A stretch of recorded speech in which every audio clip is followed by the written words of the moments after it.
Yeah. Look at it later. I don't know if you can look at it later. Can you, Donovan? Will it be? On YouTube. On YouTube. Okay. Okay, so, well, thank you for coming out this evening. I called this meeting so we can sit down and have a better understanding as to the next step that we want to take in the process of addressing the problem in this particular neighborhood, Sunbury Village. We've met with residents on all different levels. We've had residents come out to the council meetings. I've had residents come into the mayor's office, and we actually had a meeting at the municipal building that the chaplains were involved, police chaplains were involved in, where we also heard concerns. In the midst of all this, we've gathered information from the residents from this particular neighborhood to get an understanding of what they were seeking the township to do. And then to get an understanding of what the township can do. This problem is not going to be fixed by government. It's not a government solution here. It's not going to be fixed by police. You're not going to police your way out of the issue. And the problem that I'm referring to, and I know everyone understands it, is the crime that occurs in this particular neighborhood. And I've always said we don't have too much more crime in one neighborhood as opposed to the other. The chief ran a quick report today for me, and in a 1.5 roughly square mile development, we're looking at approximately 25% of the major crimes that they have to deal with. Out of a 64 square mile town, that's a large percentage concentrated to one area. So it is a problem, and we know this. I've known it. You know that I've patrolled these streets for many years as a police officer. Now as the mayor, I've heard the complaints coming in from different angles, and we've been trying to address these issues with different steps. And it's not going to be a one thing that takes care of the problem. You're not going to solve this with one solution. It's going to be multiple steps that we've figured out that will eventually be the solution for this problem. So what we've heard from the residents early on was we were getting cars racing up and down through the neighborhood. They just get at one end, and it's like a drag strip. You get it, you come in at D-Lap, and right down Kinsley you go, or back down Norcross, take the corners at high speeds coming around Emmons. And yeah, I've seen that. I know what they're referring to. So we came in with Public Works and we put speed tables in, and we've got them all throughout the development. So you're not racing up and down a road here. Everyone that lives there understands that these speed tables force you to slow down. There's enough of them in there, and I've driven it myself numerous times knowing that they're there, but yet you still hit them, and it's like, oh, you have to be conscious, and you'll learn quick. So we addressed that issue.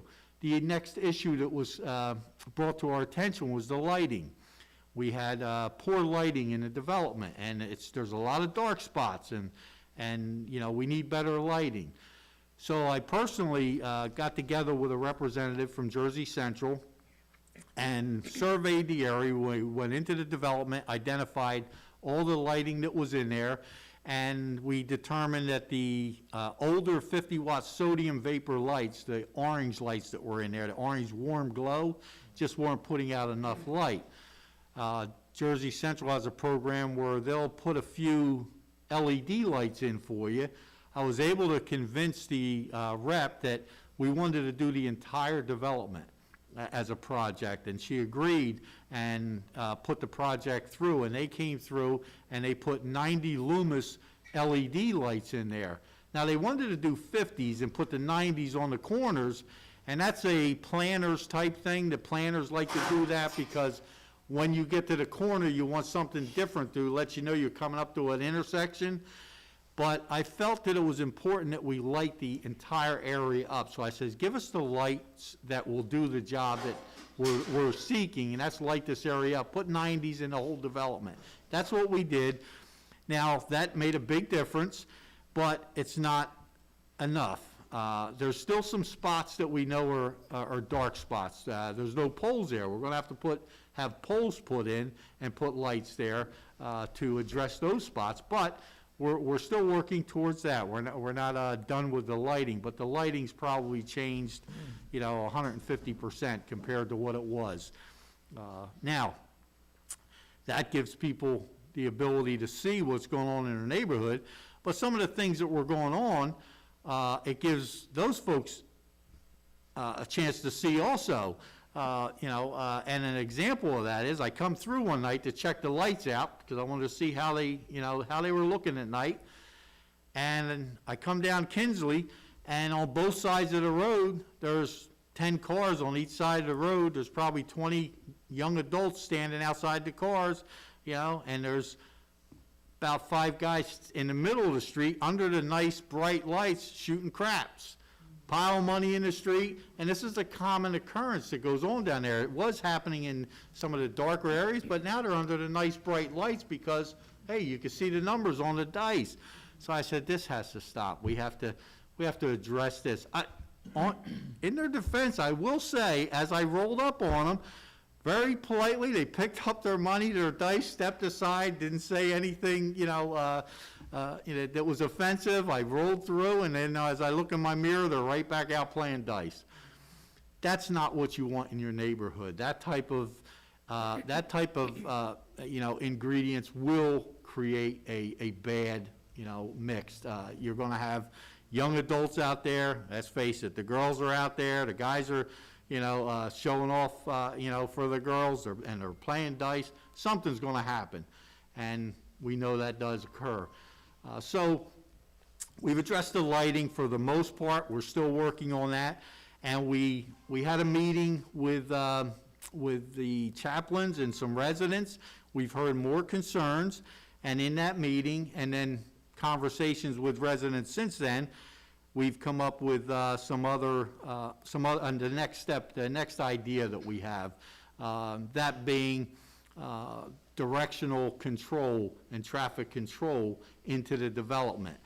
The residents at these meetings and the ones that I've met with in my office and spoke to over the phone have all indicated that we have individuals that come into the development all hours of the night, hang out all hours of the night, parked on the street, don't live there, and then when the problems start and the police are on their way, they all scatter, take off down the road, they're out of there, but yet the residents are left with the mess.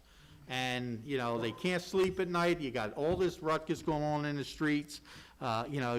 Your young teenage that's leaving their friend's house that is walking home 9, 10 o'clock at night, you're worried, are they going to be able to make it home? So, we wanted to address that issue. How do we control that? And some of the suggestions that I had received led me to an idea of a solution that was utilized years ago in the Lake Valley, the former Lake Valley apartments, which are now the university apartments. Those, and I can look around, there's a few that would remember back in the day when the apartments were a very hot spot. You would go to the apartments for whatever you needed, and there was always somebody out there at night. If you drove down to the dip, there was always a few, now I'm showing my age, but there was always people hanging out at the dip, and things were happening, and we'd have shootings down there and so forth. Well, when the new owners came in, they addressed the occupancies, who was renting and how they were renting and who was living in those homes. Well, one of the things she wanted to do was address the circulation. If you remember, you could go out on Dickinson, come back in on your sinus, and hit those streets. And when you get to the center, there was like a crossover, kind of like a figure 8. So similar to what you have on Norcross and Kinsley, they were similar setups. She wanted to close off certain streets and control the access into that development. there was a little bit of pushback, and the fire department was consulted. They had some concerns. How are we going to get in there? She addressed all the concerns and said, I still want to close these off. This is going to help in our, problem. It's going to be part of our solution. Well, the town let her do it, and I can tell you that apartment complex is probably one of the nicest places to live, quiet, raise your family. Nobody's in there because the police are very seldom there. Certainly you'll be everywhere, but when you're very seldom in one particular location, you know something's going right there, and that was a good move. So we applied that to this. So I sat down at my desk, I took a copy of the tax map of Sunbury Village, I looked at it, and I started with my little pencil. I'm a visual type guy, I gotta see something. And I started taking the words from the calls that I had and the people that were in my office, and I started drawing some directionals. And I said, if we go down this way, if we come up there, if we close this one off, we close that one off, that's going to work. That's going to control the traffic flow, and it's going to, make it a little easier for, people. The police would certainly know if somebody's going down the wrong way, if they're in there, but the residents will also know, that cars can only come this way, they can't come that way. And, they have to come in certain points. But one of the other suggestions that was brought to me, was also something that I said, this needs to be applied to make it work properly and address the issue of individuals coming into the development, hanging out all hours of the night, causing a ruckus, because I could tell you which way to drive. You're still going to park on the side of the road, and you're still going to, do what you want to do, and then drive the way we tell you to drive to get out. So one of the suggestions that had come up was controlling the parking on the street after hours. So it was looked at as, okay, how are we going to do this without creating too much of an impact on the residents? Because some people have more than one car. Everyone has a driveway. There's very few residents that don't have cutouts for driveways, and we're looking at how to address that. If this is something we're going to implement, we may end up having to address that on our end so that we can give everyone access to their driveways, because it's a driveway community, which is a nice thing. And it might force some folks to get rid of some cars that aren't running, that are just sitting in the driveways, and start using their driveways. So the idea there was to take and make it no parking on the streets from, say, and these are just rough numbers, we're certainly here to listen, say 10 p.m. to 6 a.m. So at 10 o'clock at night, you shouldn't have people coming in, hanging out, parking on the streets and playing craps and, just meeting people after 10 o'clock at night. And you should be able to go to bed or watch your late night news with peace and quiet, and not have to worry about the boom boxes outside, the car stereos blasting, gunshots firing through the neighborhood. You should be able to relax in the evening like most people enjoy doing. So that was the other part of the equation that we brought into this as to present to you. So we want to control the circulation. We've had I've took my little, I want to say napkin design, but it wasn't a napkin, it was just a printout, and sent it to the engineers. Mr. Chris Raymond's here this evening. And again, I apologize that we have the Chief of Police, Dave King, here. I've got Council President Gabe Burton here. Donovan, who's doing our tech work this evening, is also one of our council people. We can only have two here because we're discussing council business that I may be bringing to council for action at some point, and the law doesn't permit council to be here for that. We have our police chaplain, Ms. Letha Jackson here, former councilwoman, who's been involved in trying to find a solution to this problem. We'd like to not only make it easier on the residents, easier on the police department, easier on the entire community and the government. So we came up with this plan, and the engineers tweaked it up a little bit, actually a lot, to meet the standards that will be necessary if we were to implement it.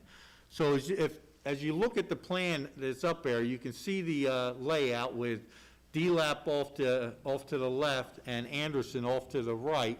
What we would do, if we start down here at D-Lap, what we would do is leave D-Lap an entry-exit point.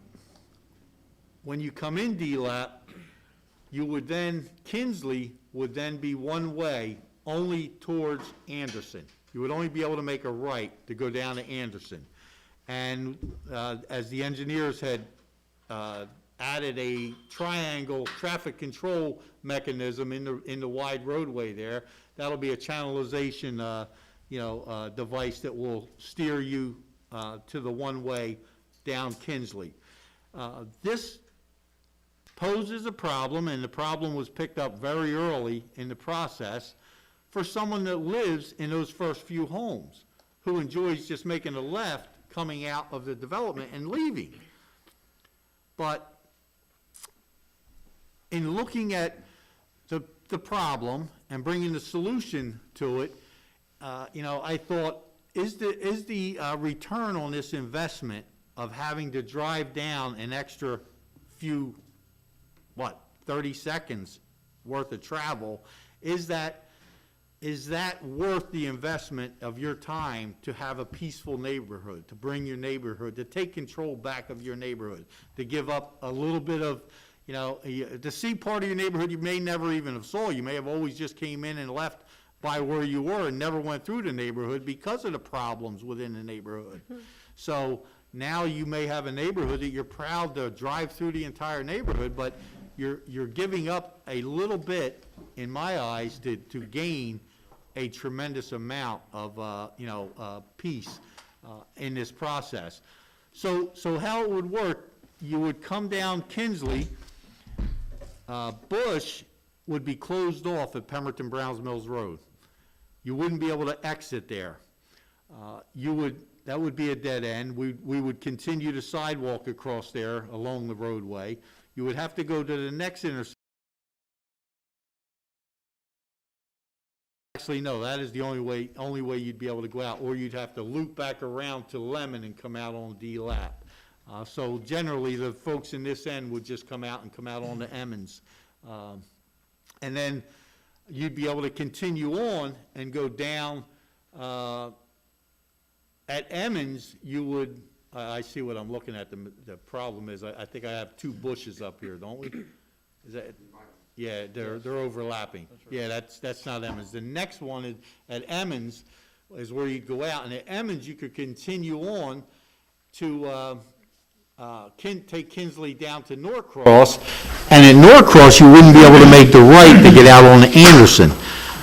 We're look to close Anderson and having that access back out to Emmons, and at Emmons. In that big section of Emmons, what we would put in there is a smaller roundabout, the old circle style, but now they do the roundabout where they landscape in them, and they're not really curved, but they're just tapered edges. And it'll be a channelization device so that when you're coming off of Norcross, you would go around the roundabout to come down Emmons to get out, or you would take the roundabout to go down Lemon to D-Lap. So basically, it would be one way on the Kinsley side heading towards Anderson, and back the other way on Norcross, Lemon to D-Lap.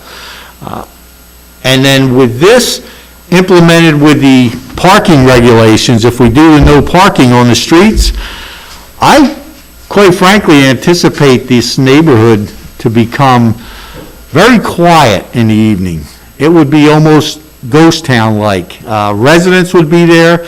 The only ones that would be out would be residents. Everyone's going to know who the residents are. Not that all the kids that are coming are young adults. They're not even kids anymore. They are to me, I guess, but they're young adults coming in from other neighborhoods that are coming there with the wrong purpose and leaving as soon as they figure the threat's coming, where they're going to get in confrontation with the police. So we want to keep that element out of the neighborhood. We want it to be a neighborhood of safety, residents feeling comfortable where they live. And we will continue with property maintenance. We'll get back on that even more once we get things in place. If we're able to pursue this and get it in place, we will address those issues, and make some of the, properties that are deficient come up to standards so that, you can be proud of your neighborhood and, your property, because your property is kept up also. So this is what we've come to at this point of the program. That doesn't mean that we haven't or have given up on other ideas, because we're still getting ideas. And I don't have to tell you, but I'm sure everyone knows the idea of cameras that comes up. Everyone, has heard the argument that, oh, well, some people like to, advocate the cameras as the solution. Cameras are not the solution. They will not solve, they can solve a crime, but they're not going to stop a crime. There's not a one of us here that hasn't seen on the television a crime committed on camera, because it happens every day, all the time. At least it helps, because, when my car It's- got broken into, we caught her.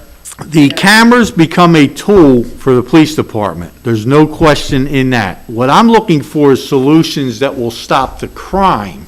That's our primary objective. If we can stop the crime, we don't have to go search for the people. If it gets to the point, if that's part of the next step, and we are looking at that, I spoke to one of the councilmen earlier tonight that spoke to one of the departments that have put cameras up in their town, and, he's got some ideas, and we're open to them. And early on in this process, maybe 2 years ago, I guess, it's been a few years since we started this, I thought, great, we'll start looking at cameras. And as we looked into them, well, first of all, we looked into the price of cameras, and then what it would take to actually man them, or do we just put them in the monitor and go chase the bad guys after, because that's what you generally do, and how many we'd have to put up in the area. You'd pretty much have to put them on every pole. The chief and I have had these discussions, and you'd have to, put multiple cameras, because you have trees, you have a lot of trees in the neighborhood, the canopies are gonna block the visual, and then, are you really getting the coverage out of putting cameras all over the streets? And do you really want government watching everything you do? I mean, mind you, I don't mind if I'm not doing nothing wrong, you can watch me. But some people expressed concerns about that also. And then there was another suggestion about entering into the Ring camera program, where the Ring company would give you a discount, and the town could pay a certain portion. The Ring would give a discount, and you would get a reduced cost in buying Ring cameras for your house.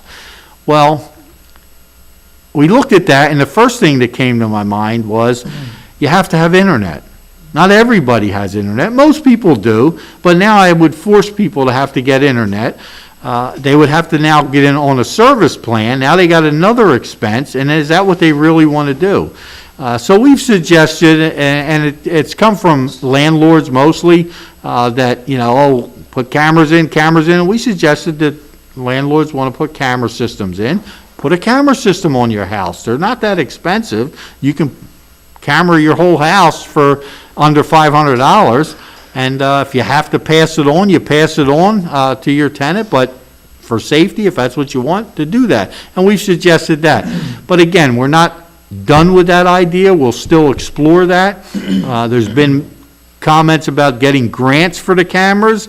We've looked and looked. There are no grants available to purchase cameras to put up in communities like this or anywhere. So, that's not an option. So it would come down on the township buying the cameras. And is that going to give us our greatest return on that investment? And that's why we're looking for things that are real solutions, and everyone will have an idea and think it's the greatest.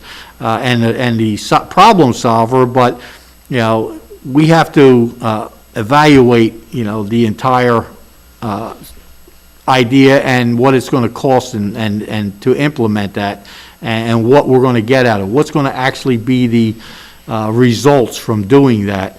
And this was one of the things that came up, and again, it was brought up by the residents, you know, and it was looked at by, you know, my administration, and I have to agree that it does pose some potential in bringing, you know, some rest to some of the problems that were brought to our attention.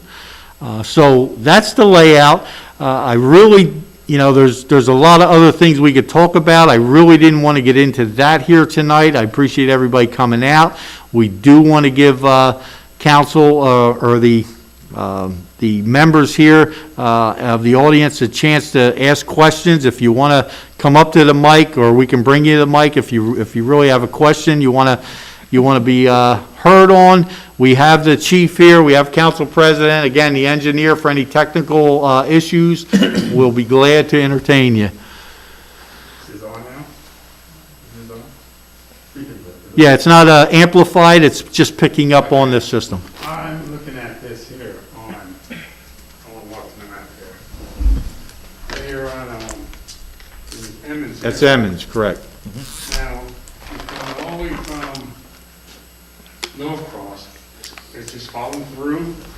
It will allow you, coming down Norcross, to either exit on Emmons, you could turn on the Emmons and come down, or you could take Lemon, Through Lemon. or you could go down Lemon, correct? So this is a straight drive and it's. Right, right, you could, Here's a problem, my problem, this is where I live, on Lemon Avenue. right. Cars always speed from here all the way through here. Well, what I didn't mention, and I apologize, in that plan, when you look at it, at intersections, you'll notice on the sides of the road, some red lines. They're pinch points. And what we'll do, we'll create devices there to narrow the road that will force traffic to slow down. The little circle, the roundabout will do that. And the pinch points at the intersections will do that. All right, now we're traveling from Lemon Avenue all the way through, Right. and you can't go out here. Yes, yes, you go out can, there. you can. So we still got a speed race here now. Well, you have the speed tables in I there. know, but they still coming over a speed table, they find out that it's like it's not even a speed bump there, I live there, I'm telling you, Dave. I'm telling you, right here, where they speed, I was hoping that, in this map, we could cut this right here and force everybody from Lemon to go out to Emmons. Cut it here.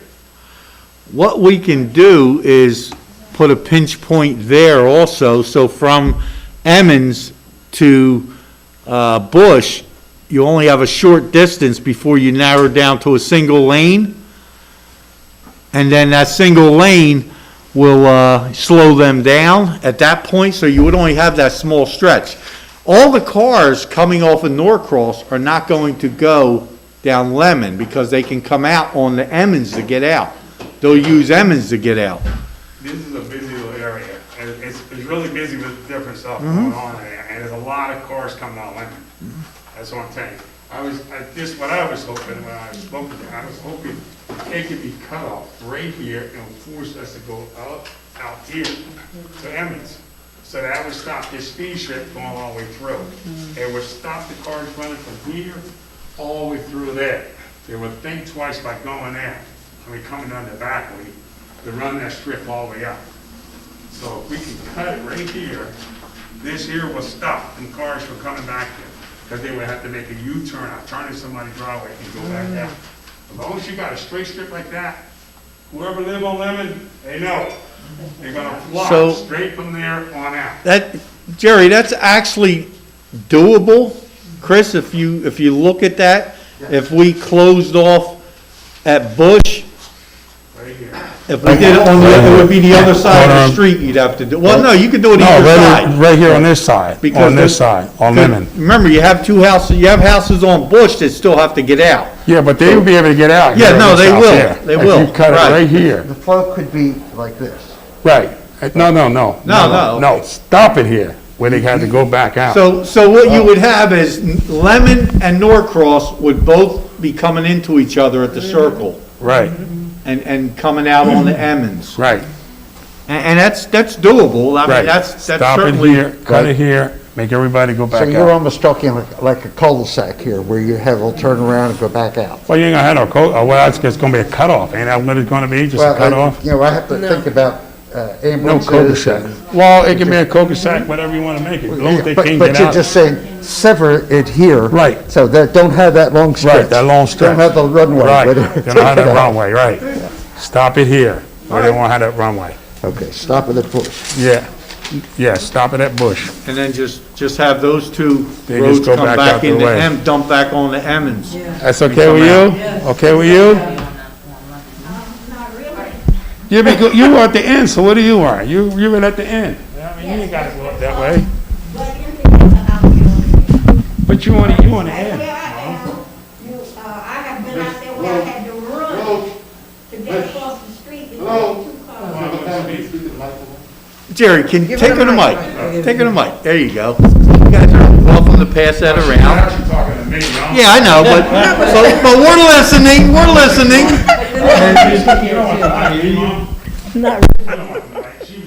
It's for the internet. Yeah, so that the folks that are Well, she watching gonna can argue with me hear. later, don't worry. But, and I get her concerned because she's right there, but gonna what argue this with me. will do, you won't have many cars coming down your road because it'll be a dead end. You'll only have the folks that live from you to Bush, where it's closed off, that will be coming down that road now. And the rest of the folks that generally come through wouldn't be coming through there now, so they'll all come out and come out on the Emmons to get out. Yeah. And then what it'll control is the ones that are here, because sometimes when they double park on there, you can only get one car through there, so if they're only going one way. It'll be a lot easier. So, I'm here. so, oh, hi. We want to be able to hear you. All right, so to get out, I'm going this way. To come back in, I gotta go past You'd them have to go down to Bush. to and then Bush, make come a back left. up. Right. and come- You'd have to go around, just basically a little loop to get around. Right. And It's here not again, that- that's, it's know, not something that- you don't have to do now, but what is the But it's not like I benefit? don't go past here to see if somebody's home here and then have There to you go go. this way There anyway. you So go. it's not, It's not that far out of our way to get the return on this investment we're What do trying to you- get. in this That here. would stay the same because. Because that's it where a goes- lot it of goes the, nowhere. they're going, but they're walking through. I mean, they're coming through that way to, Yeah, that's how walking they're, through the woods. yes. Okay, because, is that me? I don't know where I am. That's, But DLAT. my cameras can see there. Because my cameras can get pretty much, because I have them on the house to be able to see, because I can see like her house, because like I said, when our car got broken into, you know, they tried breaking into her van, they tried breaking into here, they tried breaking into every, you know, we saw her going from every single, and your officers were fantastic because they came out and they took the little flash drive and they took all the recording of her looking right at my camera, like, hi. So. You gotta love it. Nobody yeah, said it's- criminals were smart. Oh, no. That's right. You know what I mean? But That's at right. least, you know, I could go to her and say, hey, listen, check your car and see if anything got stolen. Right. Go to the neighbors across the way, and at least Right. everybody in here knows what my cameras can see, and they know, Right. hey, listen, she's watching. But But- if we implement this and we go as far as what Mr. Sutton had asked, if we can close it off at Bush, that's gonna really cut down the amount of traffic that you're gonna have on this street. That's really, there's no reason Where for is he people to be. going? Oh, you're just cutting it so Yeah, that. that's two bushes there. You're looking, Yeah, both I'm maps looking at have it. bush. They come together a little better. Yeah. So, It's right here, see, travel from here, stopping it right there. So Right. it won't add up, no. So then There you go. if I'm wanting to go, so you're saying you're gonna go the opposite direction than what Gotta turn my, around and go back out. like our lemon is going that direction, but you guys down that way are gonna go that way. Right, right. Okay. It's not that, it's not that much extra. I really don't see it being much extra. I just want to look at it. I don't really need to Yeah, say yeah, too no, much. you're welcome to look at it, and if you got any comments, we're open. Well, as you know, I was out on the West Coast for a while, and Berkeley, California does this Oh, in their neighborhood. well, they say everything starts out on the West Coast. Yeah, so I'm next to Susan, right? So Lemon's gonna come out that way then. Right. Okay, so we're just gonna have to make a loop. I think this is excellent, Right. and I think it's gonna do wonders. And I know this is not the meeting to talk about other things, but this is an awesome step. Yeah, this is one step closer to where we want to eventually be in this process. I You're think, making it less likely for people to be attracted to hanging out yes, over here. And that's what you want to remove the draw from that neighborhood. exactly, Thank you. exactly. They're the ones who come in there, and like you said, I mean, like, if somebody parks in front of my house and I don't recognize their car, I'm usually calling her to find out, you know what I mean? Sure, sure. Why are they Yeah, doing let's give it a. Right. Also have the limited parking, if you're not in that community, after 6 o'clock, you can't park on the street, and that really works nicely as well. This is awesome. Yeah, we had looked at the hours, and I thought somebody's gonna say, what if I'm having a party and I want somebody there? I get that. That's why it's an open discussion. Maybe it's during the week, that you do 10 PM to 6 AM. Maybe on the weekends, it's 11 to 6, or something like that. You extend it a little. I don't know. That's all open for discussion. We want the residents to control the neighborhood. This is not about the town coming in. Here's another problem right here. They have the porters basically on Kinsley. Kenzie is traveling straight Where I live, through. There's no stopping. You definitely need to cut it off here. Yeah. somewhere On Kensley. Maybe you could cut it off here. If That's following we through. cut this off. That's what we're trying to address, those late nighters that like to That's come in fine. from They other still- neighborhoods, and they just totally disrupt the folks that live there and aren't out on the streets entertaining them. Okay, yeah, you'll have a couple kids that'll go out on the streets that live there, but most of it's coming from somewhere else, and you gotta stop that. And that's what we're trying to do here with this, by limiting parking on the street. Everyone has driveways, and those that don't, like I said, we'll evaluate that, we'll identify them. We actually came across that when we paved the roads out there years ago, and our engineer had come to us and said, not everybody has driveways. Do you want us to put aprons in? And in hindsight, I probably should have done it then, but we said, no, just do what we have out there now. Whatever's there, we replace what's there, and we did what's there. But like I say, there's only a few, and if we have to go in, I want to say maybe 7. If we have to go back in, we have to look at that and address the curb cuts. We'll do that. If it's part of the solution and this solution works, then, it's well worth the investment in doing this to bring peace to this neighborhood and give it back to the residents. And that's where it belongs. It's not government that should be controlling it. It's not folks from other parts of the township or other towns. It's the people that live there. That's your neighborhood. You should be controlling that. And as I said, it's not going to be government fixing this.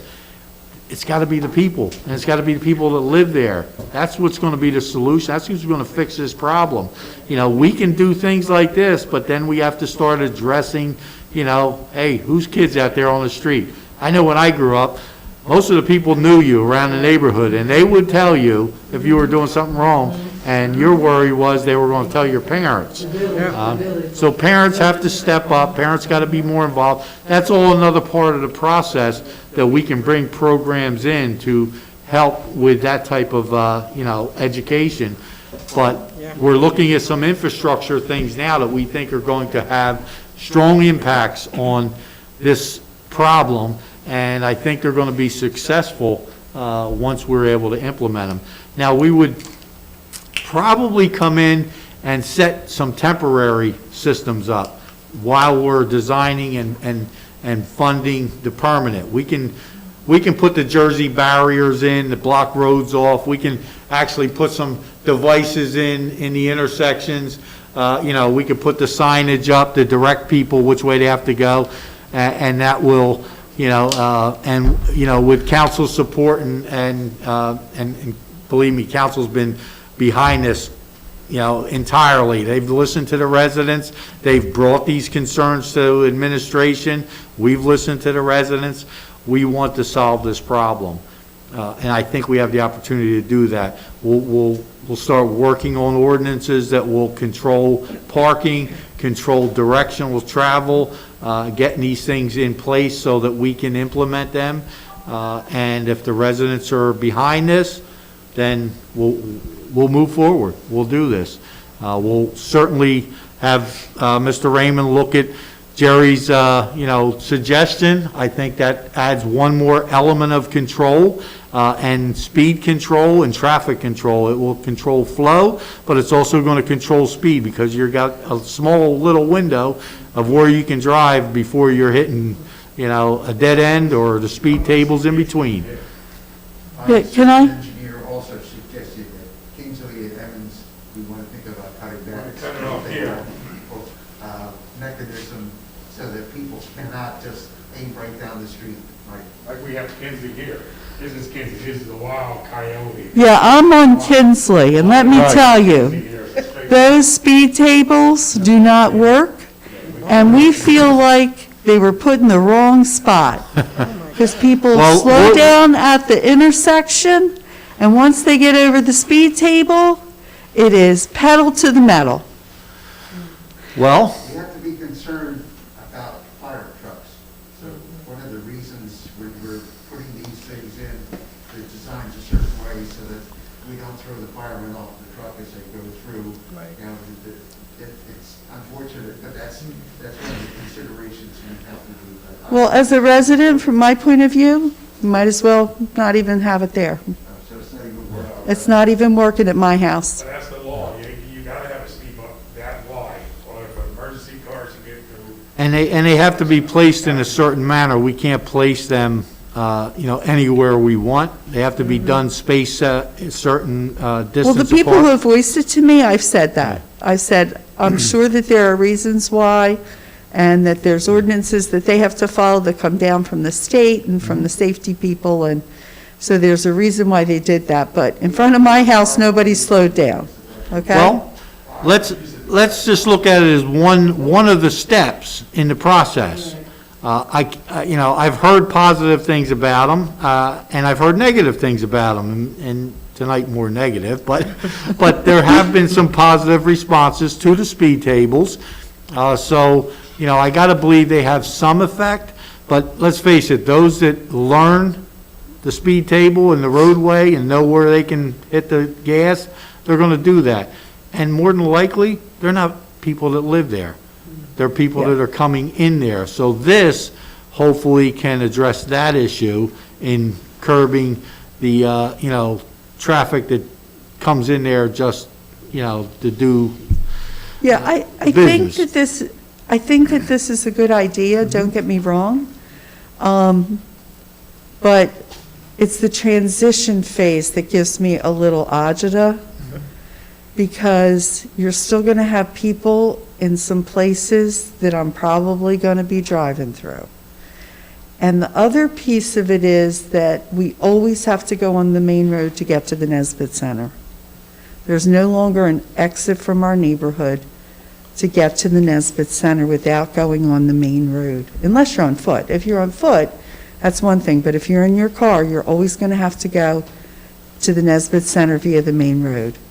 And the other piece of it is that there's a lot of accidents, not life-threatening accidents, but bumper-type things that may not even involve the police sometimes, that already happen at DeLapp and Pemberton Brownsville's Road.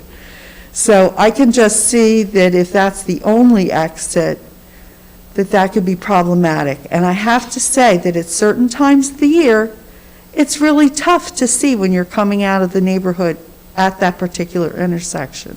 D-Lab won't be the only access. You'll be able to come in and out of Emmons also. I understand, but if I'm going to the borough, I'm going that way. I'm just telling you what's there now, Well, in okay? this plan, you may not, because you would have to make a right out your driveway in order to get out. Because if you notice, Kinsley is one way now in If this I'm going plan. to the borough, I'm still going out to Lap. Well, then you're going around the Lemon. block to come out the lap. Yeah. You would have to go around Because I Lemon. don't want to go through that middle block of middle block of Kinsley until you get that cleaned up. I avoid it at all costs. I go down to Lemon, I'm not allowed to, my husband won't let me drive down that edge. and Dave, when you were a patrolman, my children were not allowed past the stop sign, okay? They grew up knowing they're not allowed past the stop sign, and I got another generation coming up, he's not allowed past the stop sign, okay? Well, We just hopefully avoid the that efforts- block at all costs. Hopefully, the efforts that we're taking to correct this problem will change that attitude and perception of that second block. And hopefully, we're able to accomplish that so that you can let your children walk from your house all the way down to the Nesbitt Park. And that's only 3 blocks. It's 3 blocks, and when I grew up, 3 blocks was nothing to go through a neighborhood, and your parents were comfortable. But times were different back in the 50s and 60s. But I grant you that. But let's face it, there's no reason why this neighborhood shouldn't be comfortable enough to where your children can walk 3 blocks, without you having to worry. But as I said, overall, I like the plan. My concern is about the transition period. If we could have a little bit extra patrol. And my other pet peeve that I'm gonna bring up, just because I'm here and I have the right ears, is jaywalking in this neighborhood. It's out of control. They don't use the sidewalk. Nobody uses the sidewalks. Well, we can certainly, I know Ms. Jackson's taking notes, and we will have discussions on this. Yeah. Those notes will be brought up again as comments that were made, but, I mean, I've been out there for almost 50 years now, and if the police come and ticket a few people, it goes away for a while. It just is an ongoing thing, and if they just can be a little bit vigilant of somebody who's obviously not where they should be and in the road, and I can just see that getting worse with one-way traffic. And is that all year round, or is that? Oh, yeah. sometime- Oh, really? yeah. Worse in the summer, but definitely, It's like- when I got home today, it was, Saturday morning, I got stuck in the ice in my driveway because I had to stop before I got to the street because somebody was walking down the street. Right. well, again, this is going to be a multi-step process, and sidewalks are part of the process. That will certainly be one of the steps we have to address at some point. And, we'll certainly address that at another meeting, but, we will, Yeah, we you will- have to get rid of that permitting fee. Another We meeting. discussed that before. We'll entertain that at another meeting. Blocking the road off there, this Yeah, so from what I'm hearing from everyone here that chose to come out this evening, you're in support of us controlling the flow of traffic and the direction of traffic and when you're able to park on the streets and the effects that we hope that that's going to have. And if that's the case, I will proceed with, getting this through administration to council, and we'll have this in front of council for their approval. And of course, that'll be at public meetings, and you'll be able to come out, right now you can't. We're still doing virtual meetings, but you will be able to comment on the issues as it comes through council, whether we're live or whether we're on, virtual meetings. So when the issue comes up, I encourage you to follow the process, and we will continue with this idea. and we'll work to bring Jerry's suggestion into the equation, and any other things that might work in that fashion. We'll look at it and make some tweaks if necessary. But I do appreciate everyone coming out. I appreciate your support in this project. I really think this is going to be a game changer. We don't need a name changer. We've heard that how many times? We don't need to change the name of one of our developments. That's not solving the problem. So we're addressing real problems with real solutions, we hope. That's our goal here. So- Okay, I'm going to make one more comment. As far as the time for parking, I would suggest 6 a.m. 7 days a week. We have people in that neighborhood that work 7 days a week, and sometimes they have people coming to get them. And I don't want the people coming to pick them up to get into trouble. And your idea of earlier during the week and later on the weekend, I think, is outstanding. So we can move the bar a little bit on the week, on Friday, Saturday, to let people, if you are having a party. Having a or birthday whatever, party. People coming in, and we'll discuss and see how that goes. Maybe we'll start at 11, but even after 11, it's time to relax. It's time for a neighborhood to settle down. We're trying to work up a committee board, that's what we're trying to do. So if we get that going in the neighborhood, I think things will work out a little more better. That something here, we get a party going on, and we start bringing things together as one. Maybe we can know what's going on there, we can notify them what's going on.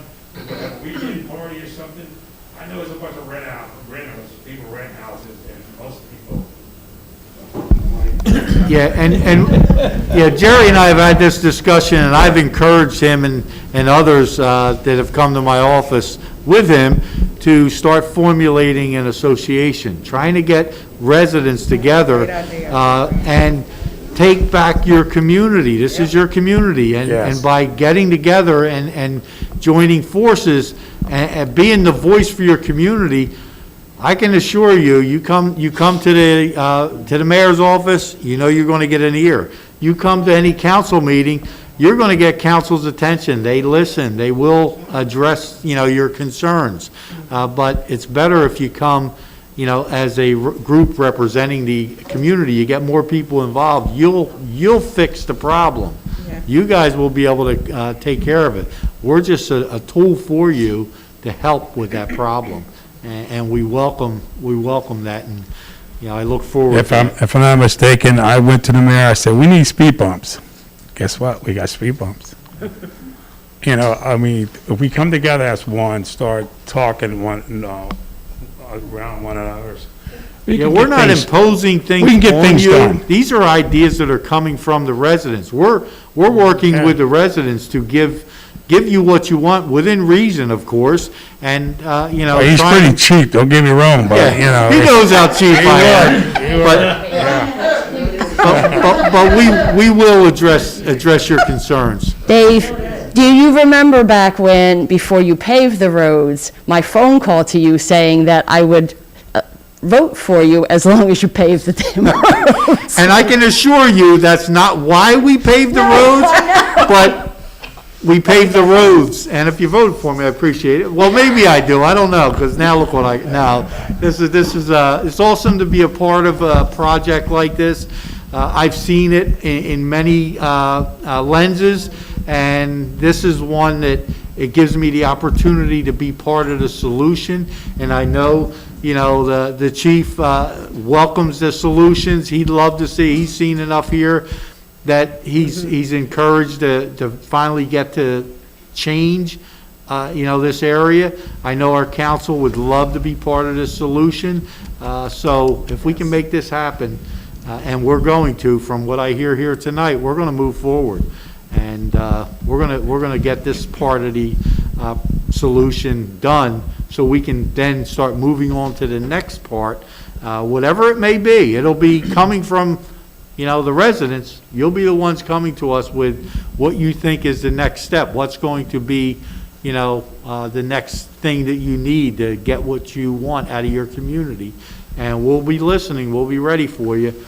But let's take one step at a time. We've taken a couple already.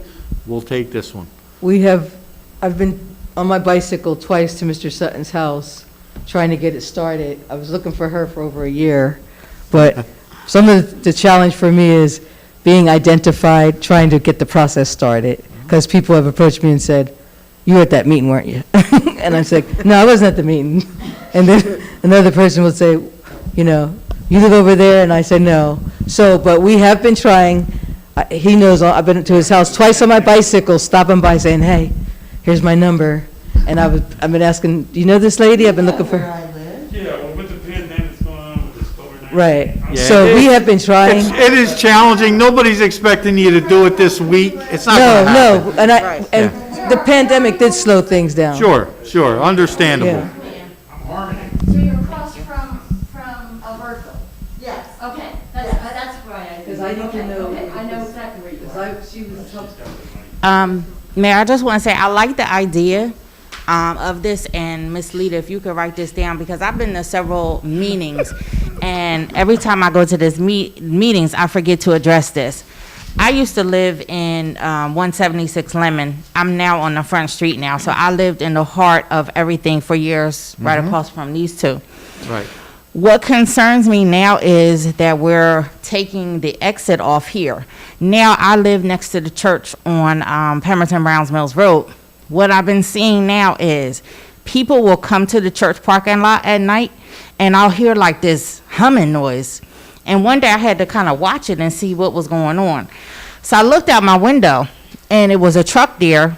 The person got out of the truck, went in the back through the tree line.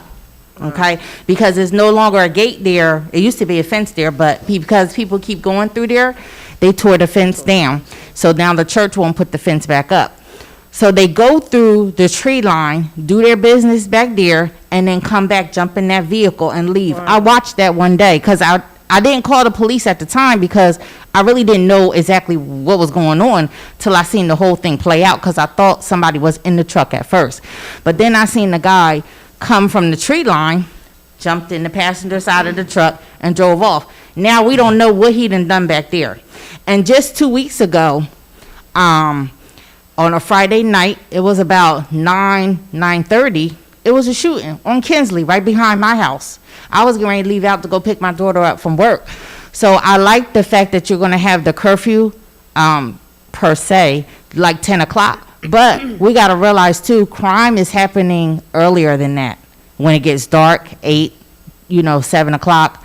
So we might want to maybe adjust the time. I mean, I'm thinking that the time doesn't have to be like that always, but, maybe to start with. Because 9 o'clock, they're shooting out there, right behind us, right on Kinsley, right where the church is. Well, hopefully, if it's involving those that don't live there, they won't be encouraged to come there. I'm sure the chief is going to look at the activities at the house that's directly behind or right in the vicinity behind the church. We can talk to the church about posting the parking lot for no trespassing and giving our police authorization to enforce that on private property. So if somebody is in there in the evenings, and we know the church isn't, they're not there for the church, so we can address that, and that'll And give us. the police used to sit there, but I haven't seen them sitting there lately. All right, well, with it, and I'm sure we can get support from the church on that issue, and I'll reach out to Pastor. We have that same problem. We have that same problem between my house and her house. Those guys would just go up there, a bunch of little weeds there behind my hedges, and they just go up there and do what they have to do and step back out on the street and keep walking. But if you put that partition in the middle, Right. it will be a deterrent from people being there, because there's gonna be something in the road when they do that. And they'll have limited ways to get in and out. If they know they can't take off down to D-Lap and they've got to come out Emmons, they're gonna think twice, because now they know there's only one way that they can get out, and the police can These now are catch kids them. just walking. And men. I had to take my brick collar, I had brick flower pots on each end of my house, the whole length of the room that sets back. So many guys came through and went in them, I had to have them take them down. They're using our house as a crossover. Crossover. Right.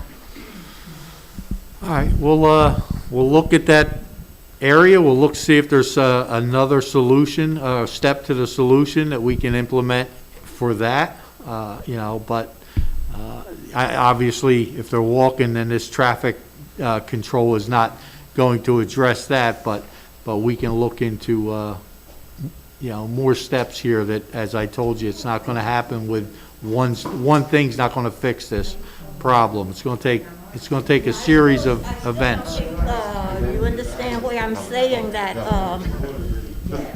Just a quick comment. From what I'm hearing is the overall theme is you can't see what's going on from the tree lines because there's trees, there's fences, and just make the point that a pole-mounted camera is not going to work. Yeah. You know, so No. if you can't see it, cameras, in my opinion, that's mounted on a house is much lower, and you can see what's going on, and it covers. If you have cameras around your house, you have a 360 degree of coverage. If you have cameras on a pole, it's 180 degree, looking that way. But what's happening behind the camera? You can't tell. So, you know, you're speaking and you reinforce my point that pole-mounted cameras is not going to work for now. Well, if there's another solution, maybe in the future. But to me, a house-mounted cameras is a better solution. And like Dave said earlier, the landlords can purchase those cameras. It's a business for them. It's a business write-off. It's not going to cost them anything. That's all I have to say for now. I don't want to go off the track because we were off of the Little bit. traffic, but, and when I have been in another meeting that preceded the meeting that we had. When I was at another meeting that preceded the other meeting some years ago, when we met here with one of the landlords, I feel that when we do get the group together, because I've been trying, but COVID, what comes in is drawn to some things because the landlords, some of them, are negligent in having people be accountable. Part of it. That's one, like you said, there's going to be wraparound services. Every little thing is a fragment of what's going to make the solution over time. That's right. So this is the beginning, and this is not the meeting to discuss it, but it has to be several things. We also need to look at things that the children can do. So I know this is not the time, but I do also feel that the landlords need to be, some of the landlords need to be more accountable. And one landlord sold a lot of his properties, and I have discussed our group with the representatives from the group that purchased his new properties, and they were interested in being part of the solution as well. Okay. That's what I've been advocating all along. Get involved, be a part of the solution, and you'll find that you will be the ones that present the solution to us. We're just a tool, as I mentioned, to help you get to where we need to be. And we'll do everything on our part that we can to support it. If we pretty much beat this section up as much as we could tonight, unless someone has anything more here, I don't want to keep you here all night. I could talk. Miss Jackson will tell you, we could be here quite late if you let me go on and on.